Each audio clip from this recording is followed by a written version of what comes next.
ರಾಮನಗರ ಜಿಲ್ಲೆ ಅಂತ ನನಗೆ ಬರೋದು. ನಾನು ಬೆಂಗಳೂರು ದಕ್ಷಿಣ ಜಿಲ್ಲೆ ಅನ್ನೋದು ಯಾವುದೇ ಕಾರಣಕ್ಕೂ ನನ್ನ ಬಾಯಿ ಬರಲ್ಲ. ಇದು ರಾಮನಗರ ಜಿಲ್ಲೆನೇ ಇದೆ. ರಾಮನಗರ ಜಿಲ್ಲೆಯ ನಮ್ಮ ಬಿಡದಿ ಹೋಬಳಿ, ಈ ಬಿಡದಿ ಹೋಬಳಿ ನನಗೆ ಬಹುಶಃ ಯಾವ ಜನ್ಮದಲ್ಲಿ ಈ ಒಂದು ನೆಲದಲ್ಲಿ ಹುಟ್ಟಿದ್ದ ಗೊತ್ತಿಲ್ಲ. ನಾನು ಯಾವ ಜನ್ಮದಲ್ಲಿ ನಾನು ಜನ್ಮ ತಾಳದಂಥದ್ದು ಹಾಸನ ಜಿಲ್ಲೆಯಲ್ಲಿ. ರಾಜಕೀಯವಾಗಿ ಜನ್ಮ ಕೊಟ್ಟವರು ಇಲ್ಲಿರ್ತಕ್ಕಂಥ ನನ್ನ ತಾಯಂದಿರು, ಸಹೋದರಿಯರು, ಹಿರಿಯರು. ನೀವು ನನಗೆ ರಾಜಕೀಯವಾಗಿ ಜನ್ಮ ಕೊಟ್ಟವರು. ನಾನು ಮೊದಲನೇ ಬಾರಿ ಲೋಕಸಭೆಗೆ ನಿಂತಿದ್ದು ಒಂದು ಭಾಗ, ಅದಾದ್ಮೇಲೆ 2 ಬಾರಿ ಚುನಾವಣೆಗೆ ಸೋತೆ 99 ಇಸ್ವಿವರೆಗೆ. ಮೊದಲನೇ ಬಾರಿ ನಿಂತಾಗ ಸುಮಾರು 1,08,000 ಬಹುಮತದಲ್ಲಿ ಗೆಲ್ಲಿಸ್ಕೊಟ್ರಿ ಲೋಕಸಭೆಗೆ. ಅದಾದ ಮೇಲೆ 3 ಚುನಾವಣೆ ಸೋತಿದ್ದೆ. ಕೊನೆಗೆ ರಾಮನಗರದ ಒಂದು ಮದುವೆ ಹೋಗಿದ್ದಾಗ ಒಂದು ಅಜ್ಜಿ ನನ್ನ ಗದ್ದ ಸರ್ವಿ, ತಲೆ ಸರ್ವಿ, ಯಾಕಪ್ಪ ಬೇರೆ ಕಡೆ ಹೋಗ್ತೀಯ, ಈ ರಾಮನಗರ ಇದು ನಿನ್ ಮನೆ, ಇದು ಈ ಕ್ಷೇತ್ರ ಬಿಟ್ಟು ಬೇರೆ ಕಡೆ ಹೋಗ್ಬೇಡಪ್ಪ ಅಂತಕ್ಕಂಥದ್ದನ್ನು ಒಂದು ಅಜ್ಜಿ ಹೇಳಿದಂಥದ್ದು. ಆ ಅಜ್ಜಿ ಮೊಮ್ಮಗ ನನಗೆ ಎಲ್ಲ ಮಾಡ್ಕೊಂಡು ನನ್ ಟೋಪಿ ಹಾಕಿ ಹೋಗಾಯ್ತು. ಅದು ನೋಡಾಯ್ತು. ಇವತ್ತು ಒಂದು ರೀತಿಯ ನನಗೆ ಅಗ್ನಿ ಪರೀಕ್ಷೆ. ನನ್ನನ್ನ ಇವತ್ತು ಒಂದು ಅಪರಾಧಿ ಸ್ಥಾನದಲ್ಲಿ ಈಗಿನ ಸರ್ಕಾರ ನಿಲ್ಲಿಸಿದೆ. ಈ ಒಂದು ಬಿಡದಿಯ ಟೌನ್ಶಿಪ್ ಕುಮಾರಸ್ವಾಮಿಯ ಕನಸಿನ ಕೂಸು ಅಂತ ಹೇಳಿ, ನಾನು ಮುಖ್ಯಮಂತ್ರಿ ಆಗೋದಕ್ಕಿಂತ ಮುಂಚೆ, ಶಾಸಕನಾಗೋದಕ್ಕಿಂತ ಮುಂಚೆ ಈ ಭಾಗದಲ್ಲಿ ಹಲವಾರು ಬಾರಿ ಪ್ರವಾಸ ಮಾಡಿದ್ದೇನೆ. ನಮ್ಮ ರಾಮಯ್ಯನವರು ಇಲ್ಲ ಇವತ್ತು, ಅವರು ಒಬ್ಬ ನೇರವಾಗಿ ರಾಜಕಾರಣಿ ಇದೆ, ದಿವಂಗತ ರಾಮಯ್ಯನವರು. ಒಂದೊಬ್ಬರು ಸಹ ಹಲವಾರು ಸುತ್ತಿನಲ್ಲಿ ನನ್ನ ಜೊತೆಯಲ್ಲಿ ಸ್ವಲ್ಪ ದಿವಸ ಜೊತೆಯಲ್ಲಿದ್ದಂಥವ್ರು. ಈ ಹಲವಾರು ಜನ ಹಿರಿಕರು ನನ್ನನ್ನ ಬೆಳೆಸ್ತಕ್ಕಂಥದ್ರಲ್ಲಿ ಏನ್ ಪಾತ್ರ ವಹಿಸಿದ್ದಾರೆ. ನಾನು 2004ರಲ್ಲಿ ಚುನಾವಣೆ ನಿಂತಾಗ ಏನೋ ಗೊತ್ತಿಲ್ಲ, ಹೋದ ಕಡೆ ಎಲ್ಲ ಮುಂದಿನ ಮುಖ್ಯಮಂತ್ರಿ ಕುಮಾರಸ್ವಾಮಿ ಅಂತಕ್ಕಂಥದ್ದನ್ನ ಕೂಗು ನಾನು ಕೇಳ್ತಾ ಇದ್ದೆ. ನಮ್ಮ ಕೂಟ್ಕಲ್ ಹೋಬಳಿಯ ಜಾಲಮಂಗಲ, ಆ ಜಾಲಮಂಗಲದ ಲಕ್ಷ್ಮೀನಾರಾಯಣ ಸ್ವಾಮಿ ದೇವಸ್ಥಾನ ಚುನಾವಣೆ ಸಂದರ್ಭದಲ್ಲಿ ಮತ ಕೇಳಲಿಕ್ಕೆ ನಾನು ಹಳ್ಳಿ ಮೇಲೆ ಬಂದೆ. ಆ ಜಾಲಮಂಗಲದಲ್ಲೂ ಜನ ಕೂಗಿದ್ರು. ಆ ಜಾಲಮಂಗಲದ ತಂದೆ ತಾಯಿದ್ರು, ಯುವಕರು, ಮುಂದಿನ ಮುಖ್ಯಮಂತ್ರಿ ರಾಜ್ಯದಲ್ಲಿ ಅಂತೇಳಿ, ಕರ್ನಾಟಕದ ಮುಖ್ಯಮಂತ್ರಿ ಅಂತ ಹೇಳಿ. ನಾನು ದೇವಸ್ಥಾನದ ಆ ಒಂದು ಆವರಣದಲ್ಲಿ ನಿಂತ್ಕೊಂಡು ಕೈ ಮುಗಿತೀನಿ ನಿಮ್ಮೆಲ್ಲರಿಗೆ. ನಾನೇನೋ ಅಧಿಕಾರ ಪಡಿಬೇಕು ಅಂತ ಹೇಳಿ ಚುನಾವಣೆಗೆ ನಿಂತಿಲ್ಲ. ಮುಖ್ಯಮಂತ್ರಿ ಅಂತಕ್ಕಂಥ ಪದ ಬಳಕೆ ಮಾಡಬೇಡಿ. ನನಗೆ ಮುಖ್ಯಮಂತ್ರಿ ಸ್ಥಾನಕ್ಕಿಂತ ಹೆಚ್ಚಾಗಿ ಈ ತಾಲೂಕಿನ ಜನ ಯಾವತ್ತೂ ಒಂದು ಕಣ್ಣಲ್ಲಿ ನೀರಾಗ್ತೆ, ಸಂತೋಷದಿಂದ ಬದುಕನ್ನ ಪ್ರತಿ ಕುಟುಂಬ ಕಾಣುತ್ತೆ. ಅಲ್ಲಿವರೆಗೆ ನನಗೆ ಯಾವುದೇ ಅಧಿಕಾರ ಬೇಡ ಅಂತಕ್ಕಂಥ ಮಾತು 2004ರ ಚುನಾವಣೆಯಲ್ಲಿ ಜಾಲಮಂಗಲದ ಲಕ್ಷ್ಮೀನಾರಾಯಣ ದೇವಸ್ಥಾನದ ಮುಂಭಾಗದಿಂದ ಭಾಷಣ ಮಾಡಿದೆ. ಬಹುಶಃ ನನಗೆ ಶಾಪ ಆಗಿದೆ. ಯಾಕೆ ಅಂದ್ರೆ ಆ ದೇವರ ಸನ್ನಿಧಾನದಲ್ಲಿ ನಾನು ಹೇಳೋದಲ್ಲ, ನಾನು ಯಾವ ಅಧಿಕಾರ ಅಪೇಕ್ಷೆ ಪಡಲ್ಲ. ನನಗೆ ಬೇಕಾಗಿರೋದು ರಾಮನಗರ ತಾಲೂಕಿನ ಪ್ರತಿ ಕುಟುಂಬಗಳು ನೆಮ್ಮದಿಯ ಬದುಕನ್ನ ಕಾಣಬೇಕು. ಅಲ್ಲಿವರೆಗೆ ನನಗೆ ಯಾವ ಅಧಿಕಾರ ಬೇಡ ಅಂತಕ್ಕಂಥ ಮಾತಾಡಿದೆ. ಸರ್ಕಾರ ರಚನೆ ಆಯಿತು ಕಾಂಗ್ರೆಸ್ ಮತ್ತು ಜೆಡಿಎಸ್ ಪಕ್ಷಗಳು.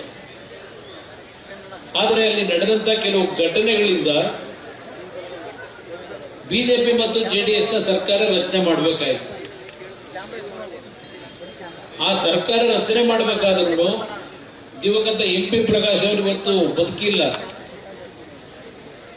ಅವತ್ತೇನು ನಮ್ಮ ಶಾಸಕರುಗಳು ಅಣ್ಣ ಇನ್ನೂ 20 ತಿಂಗಳಾಗಿಲ್ಲ ನಾವು ಚುನಾವಣೆ ಎದುರಿಸಿ, ಚುನಾವಣೆಗೆ ಮಾಡಿರ್ತಕ್ಕಂಥ ಸಾಲ ತೀರಿಸ್ಕೊಳಕ್ಕಾಗಿಲ್ಲ ನಾವು, ಮತ್ತೆ ದೊಡ್ಡವರು ಚುನಾವಣೆಗೆ ಹೋಗ್ಬೇಕು ಅಂದ್ರೆ ಎಲ್ಲಿಂದ ಹೋಗೋದು, ಚುನಾವಣೆ ನಡೆಸೋದು ಹೇಗೆ, ಈ ಮಾತನ್ನು ನನ್ನ ಮುಂದೆ ತಂದರು. BJP ಪಕ್ಷದಲ್ಲಿದ್ದಂಥವರು ಸಹ ಅಯ್ಯೋ ಈ ಚುನಾವಣೆಗೆ ಹೋದ್ರೆ ನಮ್ಗೆಲ್ರಿಗೂ ಸಮಸ್ಯೆ ಆಗ್ತದೆ, ತಾತ್ಕಾಲಿಕವಾಗಿ ಒಂದು ಸರ್ಕಾರ ಮಾಡಿಸಿ, ನಾವೆಲ್ಲ ಜನತಾ ಪರಿವಾರದವರು ಮುಂದೆ ನಿಮ್ಮ ಜೊತೆಗೆ ಮುಂದೆ ಸೇರ್ಕೊಂಡ್ಬಿಡ್ತೀವಿ ಅಂತ ಹೇಳಿದ್ರು.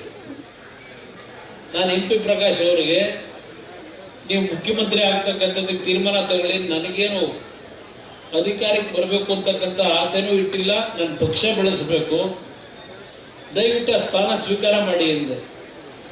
ಆಗ MP ಪ್ರಕಾಶ್ ಅವರು ಹೇಳಿದ್ರು, ನೋಡಿ ಈಗ MLAಗಳು ಎಲ್ಲ ನಿಮ್ಮ ಪರವಾಗಿದ್ದಾರೆ, ನಾವು ದೇವೇಗೌಡರ ಜೊತೆನಲ್ಲಿ ಇರ್ತೀವಿ, ದಯವಿಟ್ಟು ಅವ್ರು ನನ್ನ ಮೇಲೆ ಒತ್ತಡ ಹಾಕ್ಬೇಡಿ ಅಂತ ಹೇಳಿದಂಥದ್ದು. ಬಹುಶಃ ಅವರ ಭಕ್ತಿ ಇನ್ನೂ ಬದುಕಿದ್ದಾರೆ, ಅವ್ರ ಮನೆಯಲ್ಲಿ ನಡೆದಂಥ ಘಟನೆ.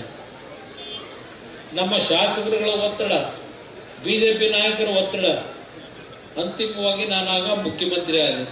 ಅದಕ್ಕೆ ಕಾರಣ ಈ ತಾಲೂಕಿನ ಜನತೆ ನನ್ನ ದೇವರ ಸಮಾನ ಅಂತಕ್ಕಂಥದ್ದನ್ನು ಇವತ್ತು ನನ್ನ ಹೃದಯದಲ್ಲಿ ಇಟ್ಟುಕೊಂಡಿದ್ದೇನೆ. ಯಾಕೆ ನಾನು ಸಂಪೂರ್ಣವಾಗಿ 5 ಅವಧಿಯ ಸರ್ಕಾರಗಳನ್ನು ನಡೆಸಲಿಕ್ಕಾಗಲಿಲ್ಲ, ಆ ಲಕ್ಷ್ಮೀನಾರಾಯಣ ಸ್ವಾಮಿ ದೇವಸ್ಥಾನದ ಮುಂದೆ ಹೇಳಿದ್ದಲ್ಲ, ಆ ದೇವರು ನನಗೆ ಸಂಪೂರ್ಣವಾದಂಥ ಆಶೀರ್ವಾದ ಕೊಟ್ಟಿರಲಿಲ್ಲ. ಬಹುಶಃ ನಮ್ಮ ಸುಭಾಷಾಸ್ತ್ರಿ ಅವರು, ನಮ್ಮ ಅಡ್ವೊಕೇಟ್ ಸಾಹೇಬರು ಪಾಪ ಪಕ್ಷದ ನಿಷ್ಠಾವಂತ ಕಾರ್ಯಕರ್ತರು, ಅಲ್ಲಿ ಅವತ್ತು ಅವರು ಸಹ ನನ್ನ ಜೊತೆಲಿ ಇದ್ದಂಥದ್ದನ್ನು ಸ್ಮರಿಸ್ಕೊತೀನಿ. ಬಹಳ ಜನ ಇದ್ರೆ ಅವತ್ತು ಆ ಜಾಗಮಂಗಲದಲ್ಲಿ ಇದ್ದಂಥವ್ರು. ಯಾಕಿದನ್ನು ಹೇಳ್ತಾ ಇದ್ದೇನೆ ಅಂದ್ರೆ, ನಾನು ಮುಖ್ಯಮಂತ್ರಿ ಆದಮೇಲೆ ಬೆಂಗಳೂರು ನಗರದ ಸಮಸ್ಯೆಗಳೇನಿತ್ತು, ನನಗೆ ಅಧಿಕಾರಿಗಳು ಯಾವ ರೀತಿ ಅಧಿಕಾರ ನಡೆಸಬೇಕು ಅಂತ ಹೇಳ್ಕೊಟ್ಟವರಲ್ಲ. ನಾನು ಕಲ್ತಿದ್ದು ಅಧಿಕಾರ ಯಾಕೆಂದ್ರೆ ಮೊದಲನೇ ಬಾರಿ MLA ಮೊದಲನೇ ಬಾರಿ ಮುಖ್ಯಮಂತ್ರಿ ಆಗಿದ್ದೀನಿ, ಆಡಳಿತ ನಡೆಸಬೇಕಲ್ಲ. ನಾನು ಗ್ರಾಮ ವಾಸ್ತವ್ಯ ಜನತಾ ದರ್ಶನದ ಮುಖಾಂತರ ಈ ಹಳ್ಳಿಯಿಂದ ಬರ್ತಕ್ಕಂಥ ಬಡವರ ಕಷ್ಟಗಳನ್ನ ನೋಡ್ತಾ ಇದ್ದೆ. ಅಂತ ಬಡವರಿಂದ ನಾನು ಅಧಿಕಾರ ಯಾಕೆ ನಡೆಸಬೇಕು ಅಂತ ಕಲ್ತ್ಕೊಂಡವನು. ಬೆಂಗಳೂರು ನಗರದ ಅಭಿವೃದ್ಧಿಗೆ ಹಲವಾರು ರೀತಿಯ ತೀರ್ಮಾನ ತೆಗೆದುಕೊಂಡೆ, ಆದ್ರೆ ನಾನು ಪ್ರಚಾರ ತಗೊಳ್ಳಿಲ್ಲ. ಈಗ ಪುಟಗಟ್ಟಲೆ ಕೊಡ್ತಾರಲ್ಲ ಪ್ರಚಾರ, 4 ಪೇಜು 5 ಪೇಜು ಕೊಡ್ತಾರಲ್ಲ, ಆ ರೀತಿ ನಾನು ಎಂದೂ ಪ್ರಚಾರ ಪಿಟ್ಟಿಸಿ ಈ ರಾಜ್ಯದ ಜನತೆಯ ತೆರಿಗೆ ಹಣವನ್ನು ದುಂದು ವೆಚ್ಚ ಮಾಡಲಿಲ್ಲ. ಅದೇ ನಾನು ಮಾಡಿದಂತ ಇನ್ನೊಂದು ತಪ್ಪಿರ್ಬೋದು. ಈ ಒಂದು ಬೇರೆ ವಿಷಯಗಳನ್ನೆಲ್ಲ ಚರ್ಚೆ ಮಾಡಿ ನಿಮ್ಮ ಸಮಯ ವ್ಯರ್ಥ ಮಾಡಲ್ಲ, ಯಾಕೆಂದ್ರೆ ಮಂಜಣ್ಣ ಬಹಳ ಸುದೀರ್ಘವಾಗಿ ಮಾತಾಡಿರೋದು ಅಷ್ಟೇ ಅಲ್ಲ, ನಾನು ಇಲ್ಲಿ ಹಲವಾರು ಜನ ನನ್ನ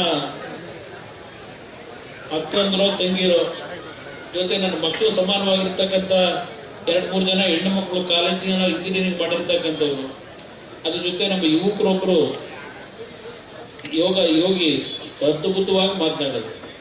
ನಾನು ಇಲ್ಲಿ ಕೂತು ನಾನು ಯೋಚನೆ ಮಾಡ್ತಾ ಇದ್ದೆ, ಈ ರೀತಿಯ ಒಂದು ಚಿಂತನೆ ಇಟ್ಟಿರ್ತಕ್ಕಂಥ ನನ್ನ ಸಹೋದರಿಯರು, ನನ್ನ ಯುವಕ ಸ್ನೇಹಿತರು ಏನೋ ಹೇಳ್ತಾರ ಜನಿಸಿ ಅದನ್ನ ಈ ರಾಜ್ಯದಲ್ಲಿ ಅನುಷ್ಠಾನಕ್ಕೆ ತರಕ್ಕೆ ನಿಮ್ಮಂಥವರು ಇವತ್ತು ಬಿಡುದಿನಲ್ಲಿ ನನ್ನ ತಾಯಂದಿರು 470 ದಿವಸಲು ಹಿರಿಯರಿರ್ಬೋದು ಕಿರಿಯರಿರ್ಬೋದು ನೀವೆಲ್ಲ ಸೇರಿ ಒಂದು ಸರ್ಕಾರ ಏನು ಒಂದು ಜನವಿರೋಧಿ ನೀತಿಯನ್ನು ಮಾಡ್ಲಿಕ್ಕೆ ಹೊರಟಿದ್ದಾರೆ. ರೈತರ ಒಂದು ಕುಟುಂಬಗಳಲ್ಲಿ ಆತಂಕದ ವಾತಾವರಣ ಸೃಷ್ಟಿ ಮಾಡಿದ್ದಾರೆ. ಇಲ್ಲಿಂದ ಒಂದು ಸಂದೇಶ, ಆ ರೀತಿಯ ಒಂದು ಭಾವನೆಗಳನ್ನ ನಿಮ್ಮ ಹೃದಯದಲ್ಲಿ ಇಟ್ಕೊಂಡಂಥವ್ರು, ಆ ಜ್ಞಾನ ಬೆಳೆಸ್ಕೊಂಡಿರ್ತಕ್ಕಂಥ ನಮ್ಮ ಯುವಕರು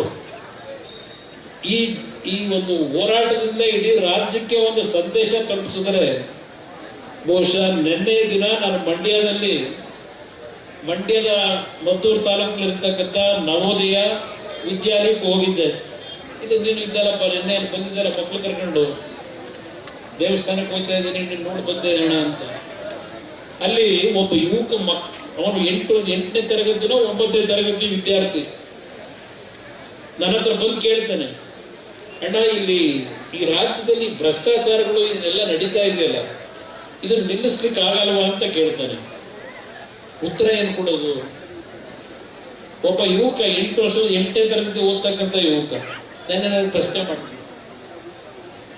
ಇದೆಲ್ಲ ಯಾತಿಗೆ ನಾನು ಹೇಳ್ತಾ ಇದ್ದೇನೆ? ನನ್ನನ್ನ ಬೆಳೆಸಿರ್ತಕ್ಕಂಥ ಪುಣ್ಯಾತ್ಮ ತಂದೆ ತಾಯಿದ್ರು ನೀವುಗಳು ನಾನು ಯಾವುದೇ ಕಾರಣಕ್ಕೂ ನಾನು ಒಳ್ಳೇದಾಗೋದಿಲ್ಲ ಸುಳ್ಳು ಹೇಳ್ತಾ ಇದ್ರೆ. ನಾನೀಗ 5ನೇ ಬಾರಿ ನನ್ನ ಜೀವನದಲ್ಲಿ ದೇವರಿಂದ ಜೀವದಾನ ಪಡೆದು ಬಂದಿರ್ತಾನು ಇಲ್ಲಿ ಕೂತಿದ್ದೆ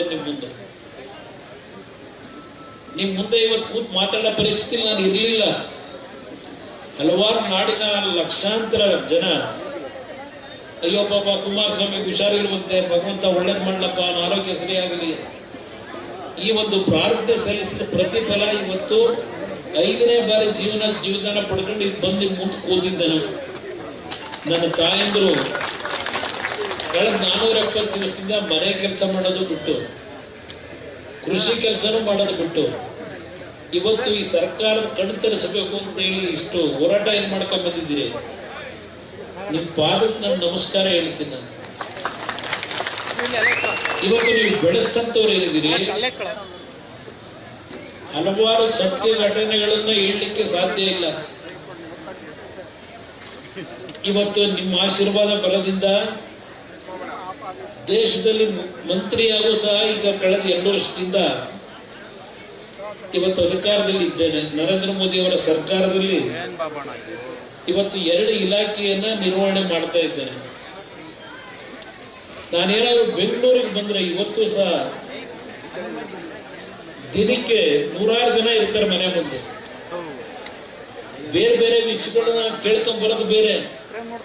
ಇವತ್ತಿನ ಮಕ್ಕಳು ಕೆಲವರು ಮಾತಾಡದಲ್ಲ, ಹೆಣ್ಣು ಮಕ್ಕಳು. ನಾನು ಯಾವನ ಕಂಪ್ಯೂಟರ್ ಇಂಜಿನಿಯರ್ನ ಮಗ ಅನ್ನೋದಲ್ಲ, ನಾನು ನಾರಾಯಣಪ್ಪನ ಮಗ ಅನ್ನೋದನ್ನ ಚೆನ್ನಾಗಿ ಗುರುತಿಸ್ಬೇಕು ಅಂತ ಹೆಣ್ಣು ಮಗಳು ಇಲ್ಲಿ ಎದೆ ತಟ್ಟಿ ಹೇಳ್ತಾ ಇದ್ದಲ್ಲ ರೈತರ ಹೆಸರನ್ನ. ಆ ರೀತಿಯ ಕಂಪ್ಯೂಟರ್ ಸೈನ್ಸು, ಮೆಕ್ಯಾನಿಕಲ್ ಸೈನ್ಸು, ಮಳೆ ಬಂದು ಇದ್ದೇ ಹೇಳ್ಬಿಡು. ಏನು ಒಂದ್ ದಿವ್ಸ ನೆಂದ್ರೆ ಏನಾಗಲ್ಲ ಬೇಕಾದ್ರೆ ನಾನು ಅಲ್ಲಿ ಬಂದು ಮಳೆ ಬಂದು ನಿಂತ್ಕೊಂಡು ಮಾತಾಡ್ತೀನಿ. ಯಾವುದೇ ಅಂತಂದ್ರೆ ಒಳ್ಳೆ ಸೂಚನೆ ಇದು. ಬರಲ್ಲ. ನಿಮ್ಮ ಹೋರಾಟಕ್ಕೆ ವರ್ಣದೇವ ಆಶೀರ್ವಾದ ಮಾಡಲಿಕ್ಕೆ 4 ಹನಿ ಇವತ್ತು ಇಲ್ಲಿ ಆಕಾಶದಿಂದ ಸುರಿಸ್ತಾ ಇದ್ದಾನೆ. ಇಲ್ಲಿ ಯಾಕೆ ಹೇಳ್ತೀನಿ ಅಂದ್ರೆ, ದಿನಕ್ಕೆ 100 ಯುವಕರು, ಹೆಣ್ಣು ಮಕ್ಕಳು ಕೆಲಸ ಇಲ್ಲ ಅಂತ ಬರ್ತಾರೆ. ನಾವು ಹೊರಗಡೆ ಹೇಳ್ತೀವಿ, ದೊಡ್ಡ ದೊಡ್ಡ ಕಾರ್ಖಾನೆ ತಂದು ನಿಮಗೆಲ್ಲ ದೊಡ್ಡ ದೊಡ್ಡ ಉದ್ಯೋಗ ಕೊಡಿಸ್ತೀವಿ ಅಂತ ಹೇಳ್ತೀವಿ. ನನಗೆ ಆದಂತ ಅನುಭವವನ್ನ ನಿಮ್ಮ ಮುಂದೆ ಹೇಳ್ತಾ ಇದ್ದೇನೆ. ಇವತ್ತಿನ ಒಂದು ಪರಿಸ್ಥಿತಿ, ಯಾರಿಗೂ ಈಗ ಪರ್ಮನೆಂಟ್ ಕೆಲಸ ಯಾರು ಕೊಡ್ತಾ ಇಲ್ಲ. ಸರ್ಕಾರದಲ್ಲೂ ಕೊಡ್ತಾ ಇಲ್ಲ, ಕಾರ್ಖಾನೆಗಳಲ್ಲೂ ಕೊಡ್ತಾ ಇಲ್ಲ. ಔಟ್ಸೋರ್ಸಸ್ ಅಂತ ಮಾಡಿ 1 ವರ್ಷ ನಿಮ್ಮನ್ನ ದುಡಿಸ್ಕೊತಾರೆ, 2ನೇ ವರ್ಷ ನಿಮ್ಮನ್ನ ಖಾಲಿ ಮಾಡಿ ಕಳಿಸ್ತಾರೆ. ಇದಕ್ಕೆ ನಾವು ನಮ್ಮ ರೈತರ ಭೂಮಿನ ಕೊಡಬೇಕು ಅನ್ನೋದು ನನಗೂ ಸಹ ಕಣ್ಣು ತೆರೆದಿದೆ ಅನ್ನೋದನ್ನ ನಿಮ್ ಗಮನಕ್ಕೆ ಮೊದಲನೇದಾಗಿ ತರಲಿಕ್ಕೆ ಬಯಸ್ತೀನಿ. ಈ ಕೂಸು ಅಂತ ಹೇಳ್ತಾರಲ್ಲ, ಅದು ಎಲ್ಲದಕ್ಕಿಂತ ಮುಂಚೆ ಈ ರೆಡ್ ಝೋನು ಅಂತ ಹೇಳಿ ಇವತ್ತು ಅಲ್ಲಿ ಏನು ನಿಂತವರೆಲ್ಲ ಧರಣಿ ಮಾಡ್ಕೊಂಡು ನನಗೆ ಧಿಕ್ಕಾರಕ್ಕೆ ಹೋಗಿ ಈ ಕೆಂಪು ಪೌಟ ಹಿಡ್ಕೊಂಡವ್ರೆ. ಈ ರೆಡ್, ಯೆಲ್ಲೋ, ಅದೆಂತದೋ ಗ್ರೀನು, ಇದು ನನಗಿಂತ ಹೆಚ್ಚಾಗಿ ಅವ್ರ ನಾಯಕರಿಗೆ ಚೆನ್ನಾಗಿ ಗೊತ್ತಿಗೆ ರಾಜ್ಯದ ಮುಖ್ಯಮಂತ್ರಿಗೆ.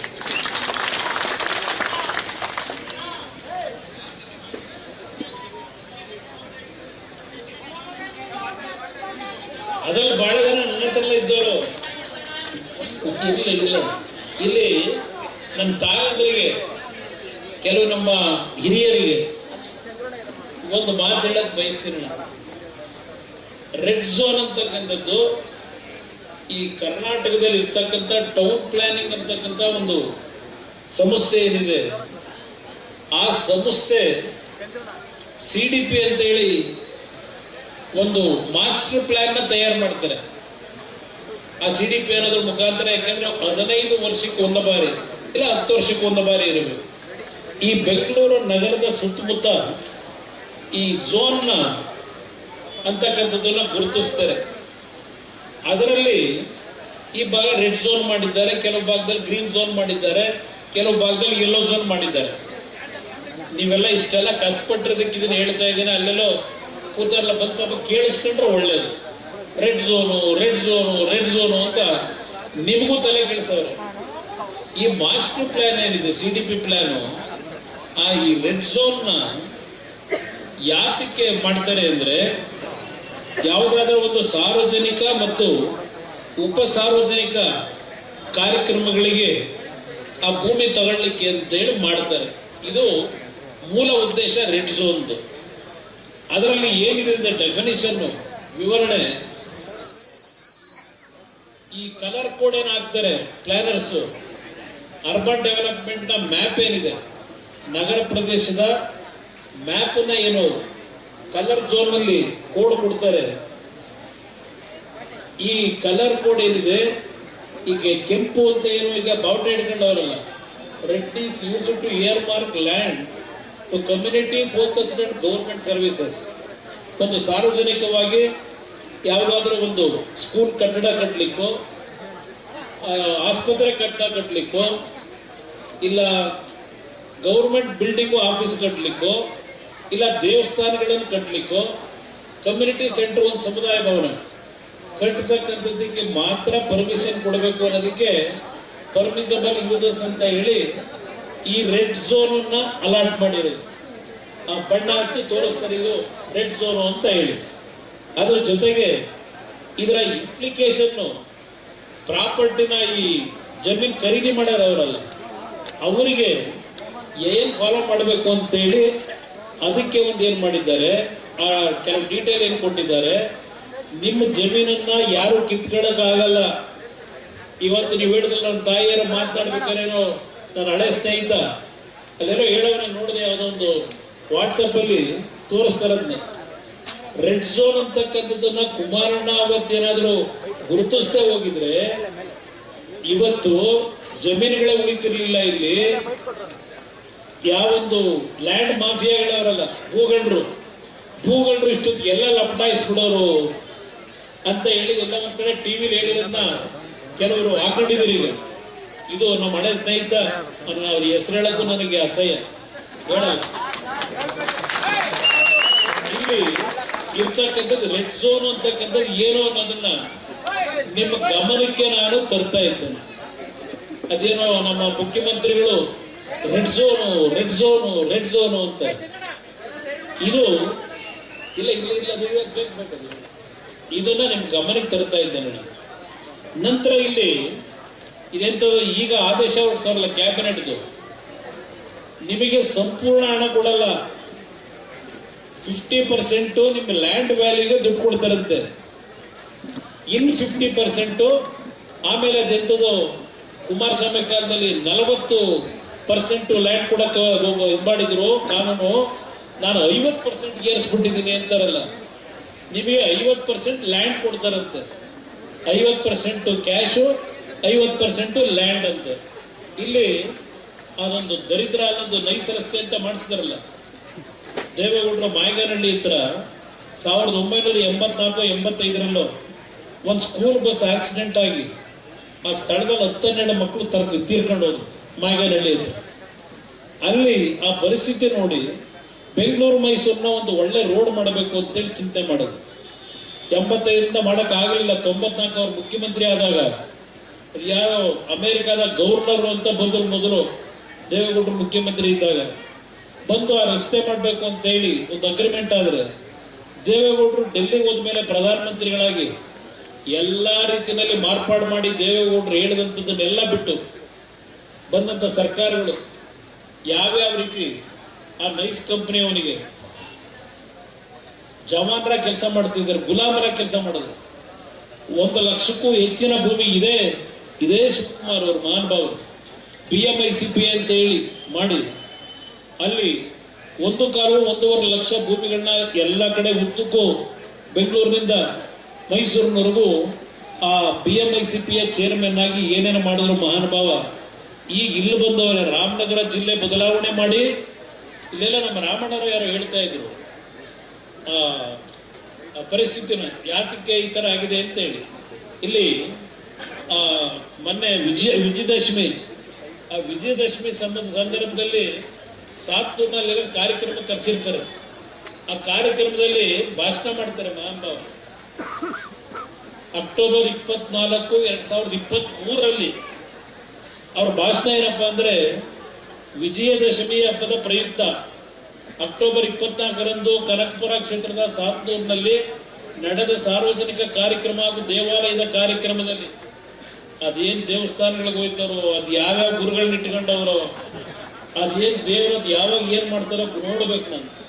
ಇವತ್ತು ಈ ಕಲಿಯುಗದಲ್ಲಿ ಆ ದೇವರು ನಿಜಕ್ಕೂ ಇದ್ರೆ ಇವತ್ತು ನಿಮ್ ಕಣ್ಣಲ್ಲಿ ನೀರು ಹಾಕೊಂಡು ಹೇಳಿದ್ದೀರಿ. ಎಷ್ಟು ಕುಟುಂಬಗಳು ಹಾಳಾಗಿದ್ದಾವೆ ನಾನು ಹೇಳೋದು ಬೇಕಾಗಿಲ್ಲ. ಇಲ್ಲಿ ಅದೆಂಥದ್ದು ನಮ್ಮ ಪೋಸ್ಟ್ಗಳು ಹಾಕೊಂಡು ಅಲ್ಲೆಲ್ಲ ಬಿಡದಿ ರೋಡಲ್ಲಿ ಏನೋ ದಿವಸ ಹಾಕೊಂಡು ಓಡಾಡ್ತಾವ್ರೆ. ಅದೆಲ್ಲ ಮಾಡ್ಕೊಳ್ಳಿ ಪಾಪ. ಯಾಕೆಂದ್ರೆ ನನ್ನದು ತರದ ಪುಸ್ತಕ 1983ರಿಂದ 85 ಆ ಬಿಡದಿ ಕೇತನಹಳ್ಳಿನಲ್ಲಿ ನಮ್ಮ ತಂದೆಯದೇನೋ ಹುಚ್ಚು, ರೈತರ ಮಕ್ಕಳಾಗಬೇಕು, ನೀವು ಹೊರಗಡೆ ಸಂಪಾದನೆ ಮಾಡಿದ್ದು ನಿಮ್ ಜೀವನ ಹಾಳು ಮಾಡುತ್ತೆ, ಇಲ್ಲಿ ಸಂಪಾದನೆ ಮಾಡಿದ್ದು ನಿಮ್ಮನ್ನು ಬದುಕಿಸ್ತದೆ ಅಂತ ಹೇಳಿ ಪ್ರತಿನಿತ್ಯ ನಮ್ಗೆ ಹೇಳಿ ನಾನು ನಮ್ಮ ವೃತ್ತಿ ಮುಗಿದ ಮೇಲೆ ಒಂದು ಜಮೀನು ತಗೋಬೇಕು ಅಂತ ಅದೇ ಹೇಳಿದ್ದಲ್ಲ. ನನ್ನ ಬಿಡದಿ ಕ್ಷೇತ್ರಕ್ಕೂ ಯಾವುದೋ ಪೂರ್ವ ಜನ್ಮದ ಒಂದು ನೆಂಟಸ್ತಿಕೆ ಇದೆ, ಸಂಬಂಧ ಇದೆ ಅನ್ನೋದು ನಾನು ಹೇಳ್ತಾ ಇದ್ದೇನೆ, ಮೊದಲೇ ಹೇಳ್ತಾ ಇದ್ದೇನೆ.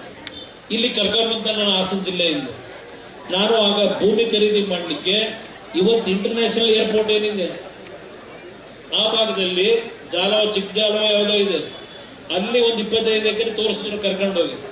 ಅಲ್ಲಿ ನೀರು ಬರಲ್ಲ ಅಂದ್ರು. ಅಲ್ಲಿಂದ ನಮ್ಮ ಚಂದ್ರಪ್ಪ ಸರ್ಕಲ್, ಅಲ್ಲಿಂದ ನಮ್ಮ ಇನ್ನೊಂದು ಈ ಮಾಗಡಿಯಿಂದ ಆ ಕಡೆ ಒಂದು ರೋಡ್ ಹೋಯ್ತದೆ, ಯಾವ್ದು ಮರ್ತುಬಿಟ್ಟೆ, ತಿಪ್ಪಗೊಂಡಳ್ಳಿ ಮುಂದೆ ಒಂದು ರೋಡ್ ಹೋಯ್ತದೆ, ಅಲ್ಲೆಲ್ಲೋ ಕರ್ಕೊಂಡು ಹೋದ್ರು.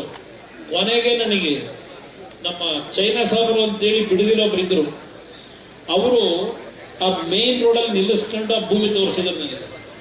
ಈ ಕೇತನಹಳ್ಳಿ ಇವತ್ತೇನು 46 ಎಕರೆ ಲ್ಯಾಂಡು 84, 85 ಖರೀದಿ ಮಾಡಿದೆ. ಅಲ್ಲೆಲ್ಲ ಮೈಸೂರಿನಲ್ಲಿ ಒಂದು ಚಿತ್ರದ ಹಂಚಿಕೆ ಇಟ್ಕೊಂಡಿದ್ದೆ. ಅದ್ರಲ್ಲಿ ಬರೋ ದುಡ್ಡು ಇಲ್ಲಿ ತರೋದು 10,000, 15,000 ಇನ್ವೆಸ್ಟ್ಮೆಂಟ್ ಮಾಡಿ ಭೂಮಿ ಖರೀದಿ ಮಾಡ್ತಾ ಇದ್ದೆ. ಅಲ್ಲಿ ನನಗೆ ಜಾಗ ತೋರಿಸಿದಾಗ ಅಲ್ಲಿ ಭೂಮಿ ಕಾಣಲಿಲ್ಲ, ಅಲ್ಲಿ ಕಲ್ಲಮಂಟಿ ಕಾಣಿಸ್ತು. ನಾನು ಜಮೀನು ಕೇಳ್ತಿರೋದು ರೈತನಾಗಿ ಬದುಕಲಿಕ್ಕೆ, ನನಗೆ ಕಲ್ಲೊಡೆಯ ಕೆಲಸಕ್ಕಲ್ಲಪ್ಪ ಅಂದೆ ಅವರಿಗೆ. ಆಮೇಲೆ ಅಲ್ಲಿ ರೈಲ್ವೆ ಗೇಟ್ ಬೇರೆ ಇರಲಿಲ್ಲವಲ್ಲ, ಕಾರ್ ನಿಲ್ಲಿಸಿ ಅಲ್ಲಿ ನಡ್ಕೊಂಡು ಹೋದೆ. ಅದನ್ನ ನೋಡಿ ಏನೋ ಪುಣ್ಯ, ಅಲ್ಲಿ ಬರಿಯಪ್ಪ ಅಂತೇಳಿ ಹೊರ ಬಿಡ್ತಿದ್ರು. ಕೇಳಿದೆ ಅವ್ರನ್ನ, ಇಲ್ಲ ನಾವಿದ್ರಲ್ಲಿ ಏನು ಸಂಪಾದನೆ ಮಾಡೋಕ್ಕಾಗ್ತಿಲ್ಲ, ಕೊಡೋಕೆ ತಯಾರಾಗವ್ರೆ ಅಂದ್ರು. ನನಗೆ ಬಹಳ ಒತ್ತಡ ನಿಮ್ಗೆ ಹೇಳಬೇಕು ಅನ್ನೋದಾದ್ರೆ, ನಾನು ಅವತ್ತು ಮಾಡೋದಾಗಿದ್ರೆ ಒಂದು 150 ಎಕರೆ ಅದೇನೇನೆಲ್ಲ ಮಾಡ್ಬಿಡಿವೆ. ಹಿಂಸೆ ತಗೊಳ್ಳಿ ಅಂತ ನಾನು ಹೇಳಿದೆ. ನೋಡಪ್ಪ, ನನಗೆ ಆ ರೀತಿ ಭೂಮಿಯ ದಾಹ ಇಲ್ಲ. ನಮ್ಮಪ್ಪನ ಒಂದು ಆಸೆ ಏನಿದೆ, ಅದಕ್ಕೋಸ್ಕರ ಒಂದು ಲ್ಯಾಂಡ್ ಉಳಿತಾ ಇದ್ದೆ, ಇಲ್ಲೇನೋ ಕೊಡ್ತೀವಿ ಅಂತೀರಿ, ನನಗೆ ಇಷ್ಟಕ್ಕೆ ಇದಕ್ಕಿಂತ ಬೇಡ್ರಪ್ಪ ಕೈ ಮುಗಿತೀನಿ ಅಂತ ಹೇಳಿ ನಾನೇ ಬೇಡ ಅಂದೆ. ಅವತ್ತು ನಾನು ಮನಸ್ಸು ಮಾಡಿದ್ರೆ ಅಲ್ಲೇ 150 ಎಕರೆ ಮಾಡಿವೆ ಆ ರೋಡ್, ಮೈನ್ ರೋಡಲ್ಲಿ. ಇವತ್ತಲ್ಲೆಲ್ಲ ಬಡಾವಣೆಗಳ ರಚನೆ ಆಗಿದೆ. ನಾನು ನಿಮಗೆ ಹೇಳ್ತೀನಿ, ನಾನೇನಾದರೂ ಭೂಮಿ ತಗೊಂಡು ರಿಯಲ್ ಎಸ್ಟೇಟ್ ಬಿಸ್ನೆಸ್ ಮಾಡೋದಾಗಿದ್ರೆ ಇವತ್ತಲ್ಲಿ ತೆಂಗಿನ ಗಿಡ ಬೆಳೀತಾ ಇದ್ನ, ಅಡಿಕೆ ಗಿಡ ಬೆಳೀತಾ ಇದ್ನ.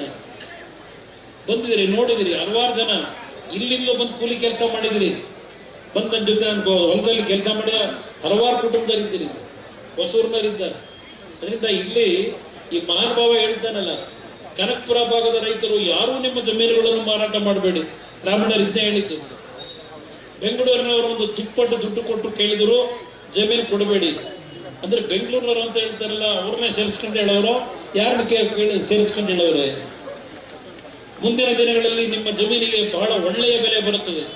ನಾವೆಲ್ಲರೂ ಬೆಂಗಳೂರು ಜಿಲ್ಲೆಯವರಾಗಲಿದ್ದೇವೆ. ನಿಮ್ಮನ್ನೆಲ್ಲ ಈಗ ರಾಮನಗರ ಜಿಲ್ಲೆಯಿಂದ ಬೆಂಗಳೂರಿಗೆ ಕರ್ಕೊಂಡು ಹೋಗೋರಿಗೆ. ಬೆಂಗಳೂರು ಜಿಲ್ಲೆ ಇವತ್ತು ಕೆಂಪೇಗೌಡರ ಜಯಂತಿನ ಆಚರಣೆ ಮಾಡ್ತಾ ಇದ್ದೇವೆ. ಆ ಪುಣ್ಯಾತ್ಮ ಕೆಂಪೇಗೌಡರು ಅದು ಯಾವ ಗಳಿಗೆನಲ್ಲಿ ಆ ನಗರಕ್ಕೆ ಫೌಂಡೇಶನ್ ಹಾಕಿ, ಆ ಬೆಂಗಳೂರು ಬೆಂದಕಾಳೂರು ಅದೇನೋ ಹೇಳ್ತಾರೆ ಹೆಸರುಗಳು, ಆ ಪುಣ್ಯಾತ್ಮ ಯಾವ ಸಂದರ್ಭದಲ್ಲಿ ಸುಮುಹೂರ್ತದಲ್ಲಿ ಪೂಜೆ ಮಾಡಿದ್ರು ಗೊತ್ತಿಲ್ಲ. ಇವತ್ತು ವಿಶ್ವಕ್ಕೆ ಸರಿಸಾಟಿಯಾಗಿ ಬೆಳೀತು. ಆದರೆ ಬೆಂಗಳೂರು ನಗರದ ಪರಿಸ್ಥಿತಿ ಎಲ್ಲಿಗೆ ಬಂದಿದೆ? ಒಂದು ರಸ್ತೆ ಗುಂಡಿ ಮುಚ್ಚಕ್ಕಾಗಿಲ್ಲ. ಕಳೆದ 3-4 ವರ್ಷದಲ್ಲಿ 1200 ಕೋಟಿ ಬೆಂಗಳೂರಿನ ಗುಂಡಿ ಮುಚ್ಚಕ್ಕೆ ಅಂತ ಹೇಳಿ ಖರ್ಚು ಮಾಡಿದ್ದಾರೆ. 1200 ಕೋಟಿ ಗುಂಡಿ ಮುಚ್ಚೋದು ಬೇಕಾಗಿರ್ಲಿಲ್ಲ. ಎಲ್ಲ ರಸ್ತೆ ಡಾಂಬರೀಕರಣ ಹಾಕೊಂಡ್ ಬಂದಿದ್ರು, ಒಳ್ಳೆ ರಸ್ತೆ ಆಗಿರೋದು. ಗುಂಡಿ ಮುಚ್ಚೋದು ಬೇಕಾಗಿರ್ಲಿಲ್ಲ. ಗುಂಡಿ ಮುತ್ತೀವಿ ಅಂತ ಹೇಳಿ 1200 ಕೋಟಿ ಇವತ್ತು ಈ ರಾಜ್ಯದ ಜನತೆ ತೆರಿಗೆ ಹಣ ಲೂಟಿಯಾಗಿದೆ. ಇಲ್ಲಿ ಹೇಳ್ತಾರೆ, ಈ ಹೇಳಿಕೆಯ ಮೂಲಕ ಅವರು ರಾಮನಗರ ಜಿಲ್ಲೆಯನ್ನು ಬೆಂಗಳೂರು ದಕ್ಷಿಣ ಜಿಲ್ಲೆಯನ್ನಾಗಿ ಮರುನಾಮಕರಣ ಮಾಡುವ ಸುಳಿವನ್ನು ನೀಡಿದ್ದರು. ಜನ ಮಾಡ್ಕೊಂಡು ಇನ್ನ ಹೆಚ್ಚಿಗೆ ಹೇಳಲ್ಲ, ಸಮಯ ವ್ಯರ್ಥ ಮಾಡಲ್ಲ. ಇದು ಯಾವ ರೀತಿ ಹೊರಟಿದ್ದಾರೆ ಅನ್ನೋದು. ಇಲ್ಲಿ 50 ಎಕರೆ ಲ್ಯಾಂಡ್, 50% ನಿಮಗೆ ಡೆವಲಪ್ಮೆಂಟ್ ಮೇಲೆ ಲ್ಯಾಂಡ್ ಅಂದ್ರಲ್ಲ. ಇಲ್ಲೇನಾಗಿದೆ, ಈ ನೈಸ್ ರಸ್ತೆ ಅನ್ನಲ್ಲ, ನೈಸ್ ರಸ್ತೆನಲ್ಲಿ ಸುಮಾರು 4000 ಕುಟುಂಬಗಳಿಗೆ ಆ ಭೂಮಿಯನ್ನು ಕಳ್ಕೊಂಡಿದ್ರು. ಮುಂದೆ ಬಂದಂತ ಸರ್ಕಾರಗಳು ಅದನ್ನು ದೇವೇಗೌಡರು ಕೂಸು ಅಂತಾರೆ. ಇವತ್ತು ಆ ನೈಸ್ ರಸ್ತೆ ಹೆಸರಿನಲ್ಲಿ ಲೂಟಿ ಏನಾಗ್ತಿದೆ. ಈಗ ರಸ್ತೆ ಅಲ್ಲೇ ತಿರುಗ್ತಾ ಇದೆ, ಬೆಂಗಳೂರು ಸುತ್ತ, ಮೈಸೂರಿಗೂ ಹೋಗ್ಲೇ ಇಲ್ಲ ಅದು ರಸ್ತೆ.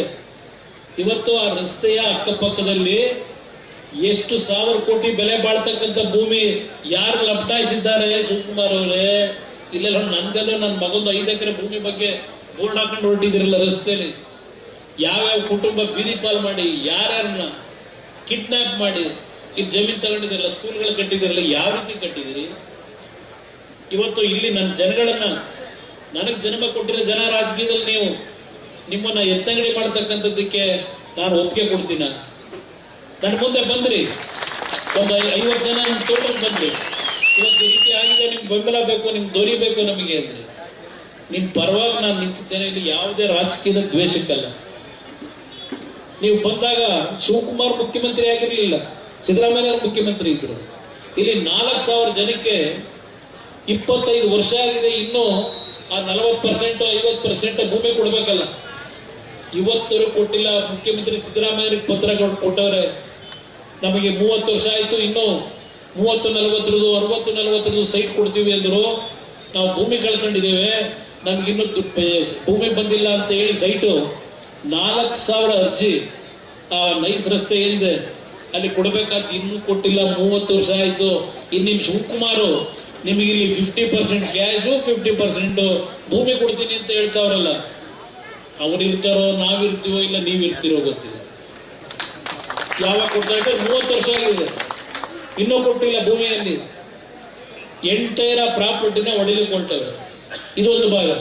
ಕುಮಾರಸ್ವಾಮಿ ಅಂತಾರಲ್ಲ, ರೆಡ್ ಝೋನ್ ನಿಮಗೆ ಅರ್ಥ ಆಗಿರ್ಬೇಕು. ಇದರಿಂದ ನಿಮಗೇನು ಸಮಸ್ಯೆ ಮಾಡಿಲ್ಲ ನಾನು, ನಿಮಗೇನು ಸಮಸ್ಯೆ ಇಲ್ಲ. ಇವತ್ತು ಭೂಮಿ ಉಳಿಸ್ಕೊಂಡಿದ್ದೀರಿ, ನನ್ನ ತಾಯಂದಿರು ನಿಮ್ಮ ಆ ಭೂಮಿ ಕೊಡಲ್ಲ ಅಂತಕ್ಕಂಥ ಹೇಳಿದ್ದೀರಿ. ನಾನು ಈ ಒಂದು ವಿಷಯದಲ್ಲಿ ಹಾಗೇನು ಚರ್ಚೆ ನಡೀತಾ ಇತ್ತು, ನಿಮ್ ಗಮನಕ್ಕೆ ತರ್ತೀನಿ ಅಣ್ಣ.